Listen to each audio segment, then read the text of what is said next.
Hello, my name is Raymond Garchevsky. This message is coming to you from my home here in Cave Junction, Oregon. It is an address to all Christs who suffer from amnesia.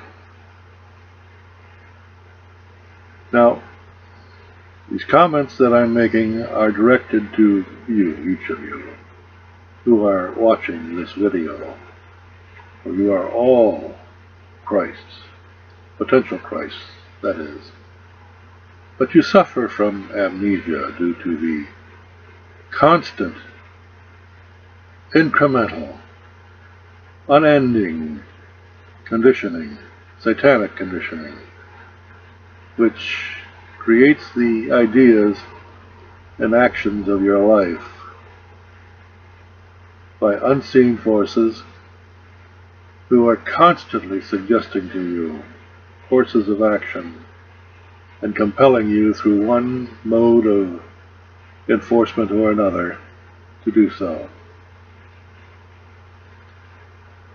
All civilized men who have lived since the beginning of time have been subject to such mind control conditioning if they lived in a civilized society. Each and every one of you watching this video has been conned, swindled, manipulated and exploited by these unseen forces. And these are forces that you cannot see, and for most of you, you are completely unaware of their effect upon your behavior. You don't know how they do it. You just follow the suggestion. You conform to the consensus. And therefore your behavior is predictable. In other words, you have been socialized. You have been robbed, however, of your sovereignty, and you have been enslaved to a system of thought based in satanic conditioning. This spiritual malady rules the consciousness of most people from cradle to grave, and they never understand the significance of this factor which affects their choices in life. The purpose of life, of course, is to face these unseen forces which control your behavior, your mind, and dissolve them through direct perception of truth, through understanding, and the actions which emanate from it.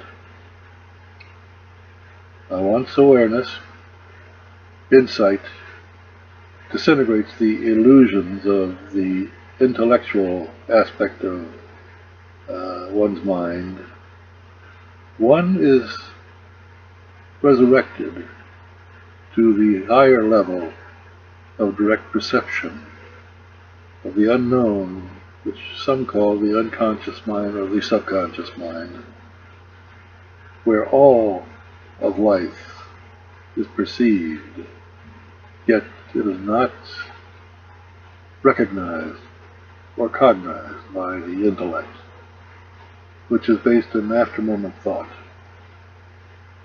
Truth exists in the moment of now. It is eternal.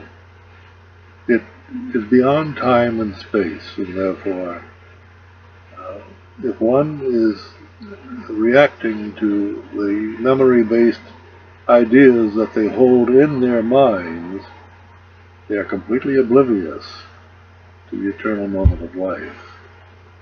Life passes them by. Now, once awareness, direct insight, disintegrates the illusions of the memory-based intellect, the opposing dualistic intellect that rules the civilized world, one transcends that limited fragment of consciousness and becomes the whole. That is the resurrection of consciousness to the non-dualistic state of divine awareness, the realm of God, the realm of truth, the realm of love. The non-dualistic state of direct perception of truth is indeed the Christ state of consciousness. And to the limited intellect, it is the goal, because the goal they seek is the idea of truth, which has been conditioned into them through their belief, their blind belief. And hence they are chasing graven images, dead images, and thinking that they are serving their God. And indeed they do serve their God. For that God is the God of thought, Satan, the dualistic, the opposing force of consciousness that rules the civilized world. And they have become enslaved to it. I would ask each of you to examine your lives, and with respect to what has been said in this video, ask yourselves truthfully, how are you doing?